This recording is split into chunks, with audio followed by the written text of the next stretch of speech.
All right, now to the latest on the race for the White House. With just 5 days to go until the election, both Vice President Kamala Harris and former President Donald Trump are focusing on the critical battleground states of Nevada, New Mexico, and Arizona today. Okay, Fox 5's Sharon Crowley here with the latest from the campaign trail. And Sharon, there are also some new polls out today. Yes, there are, Steve. A new set of swing state polls, actually, and it shows that the race for the White House is as tight as ever in the face of they are all within the margin of error. That means we just don't know who's ahead.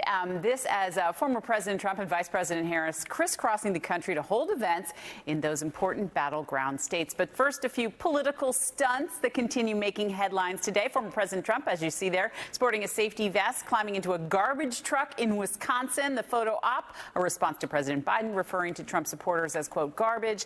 Of course, President Biden has since said he misspoke and was only talking about a comedian who called Puerto Rico a floating island of garbage Sunday at Trump's MSG rally. Now, in New Mexico today, though, Trump focused his speech on immigration. The day I take the oath of office, the migrant invasion ends and the restoration of our country begins. Well, Rolling Stone magazine and others are reporting that Jennifer Lopez will be campaigning with Harris tonight at a rally in Las Vegas. J-Lo, just one of a number of celebrities endorsing the vice president. Earlier today, Harris reacting to Trump's comments about women that were controversial during an appearance. The former president said if he's elected again, he's going to protect women, quote, whether they like it or not.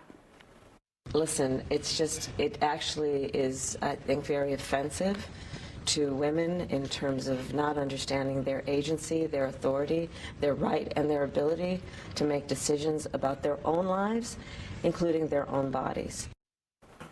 Well, as we said, the latest swing state numbers show Trump barely ahead of Harris in North Carolina and Pennsylvania, and the two are tied in Michigan. And as I mentioned, well within the margin of error. The Real Clear Politics polling average has barely moved. So what does this tell you? Well, it's a signal that every vote counts, especially in swing states. Steve. All right. Thanks, Sharon.